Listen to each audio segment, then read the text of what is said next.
So let's talk about this Substack article. For those that don't know Substack, it's a new hot blogging, writing platform. Podcasts are on it. We're on it. So this writer, great film writer, her website is thatfinalscene.com. I don't know how long she's been doing it, but it's a great film writer. Her thread got a lot of traction online and so on during this Oscar season. She does a lot of film commentary, and it's just posing the question, as the award season went on and culminated with Jeremy Strong watching Kieran Culkin accept another award over him. I don't know if you saw this. There were memes about Jeremy Strong's reaction. I didn't see it. Was he gutted? Because Kieran Culkin did shout him out and go. I feel like he was so overcome with emotion, both positive and everything else. To paint this picture, if you're not familiar with Jeremy Strong, obviously we have heard about his process. We talked about this a little bit last week. He put out a quote. He put out an official statement when he got nominated. I've devoted my life to the attempt to do genuine work that would be worthy of this honor. Today's nomination is, without overstatement, a realization of a lifelong dream. I remember spending the night on cold metal bleachers outside the Dorothy Chandler Pavilion in 1993 with my father to watch the actors and actresses arrive for the Oscar ceremony. So he cares deeply about this craft and this process as an actor. And I think it's just an interesting comparison with Kieran Culkin. The only thing that's shared is his wife sharing an Instagram story of him popping a bottle of champagne in France and the words, "Let's fucking go." Right. Do you know what I mean? Yeah. So it's just like, what does this say about society, and is this fair? Is caring too much not cool or cringy? I know. Every time I say that. Yeah. It's such a weird question. There's other elements. Obviously, Kieran Culkin grew up on movie sets. And I do want to say this. I don't know if you knew this. Jeremy Strong grew up in a very working class upbringing. Okay. I believe he shares a story of, for vacations, because they didn't have money to go on vacations, he was literally like in a toboggan on bricks rowing, pretending he was like... Roll it back there. He was in a toboggan on bricks rowing to pretend he was on vacation. Aw. I know, exactly. Exactly. One, that's heartbreaking. Two, that's weird. But at what point did really caring about the craft and really working your butt off at it, at what point was that considered uncool?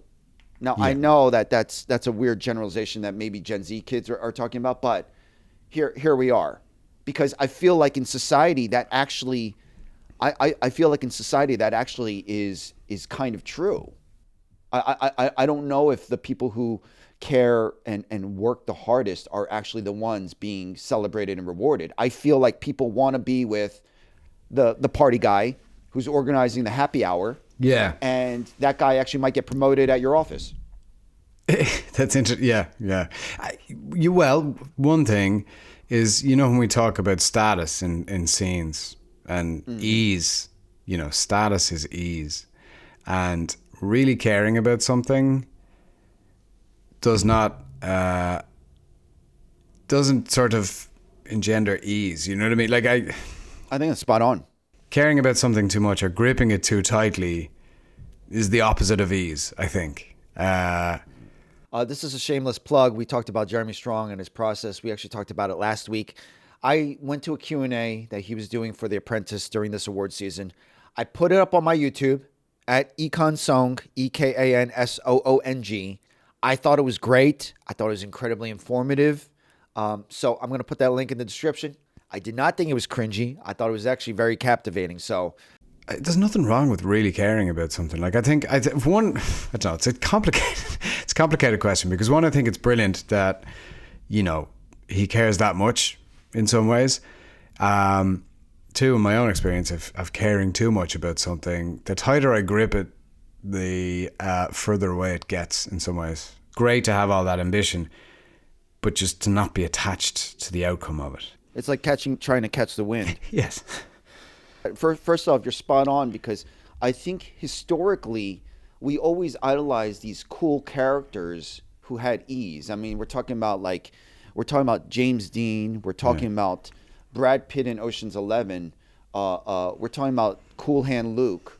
You know, we've always appreciated those guys or characters that had more ease and effortlessness. You know, it's just interesting how in society where it transcends, hey, this isn't a character. This is actually, you know, in society, we actually want to be around people who might be a little more off the cuff and so on. You know what I mean?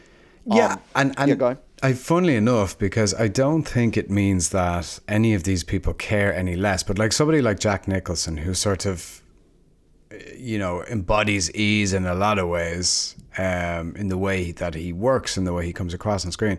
I'm sure he strikes me as someone who cares a great deal, and obviously throughout his career would have cared a great deal. But how it comes across is different. Jeremy Strong sort of has a reputation for being very intense and being, you know, very committed to the craft and very quite serious about the work. So maybe it's just the public perception of how much you care as opposed to how much you actually care. I don't know, you know. I want to be clear because a lot of people were conflating these two on threads. Every so often I would throw in my opinion here and there. We're not talking about performance here.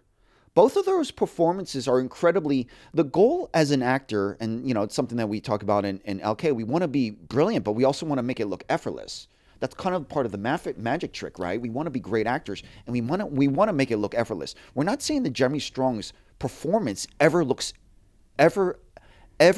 not effortless. Yeah. He still looks like a great actor, and it's still kind of effortless. You know what I mean? Sure. Don't get caught acting, as they say. Exactly. So we're not criticizing performances. We're just talking about how their story of their lives and their career is affecting our perception of them. Do you know what I mean? I think we can get to this point of kind of debunking this a teeny bit. There's a lot of people who we celebrated for having a deep craft and process. I mean, Daniel Day-Lewis. Yeah. I mean, how do people not use him as a perfect example of being committed to the craft? I mean, no one's making fun of Daniel Day-Lewis. I mean, sure, they might think he's a little odd or a little, you know. I don't think people are cringing at Daniel Day-Lewis. No, but you know, I definitely don't.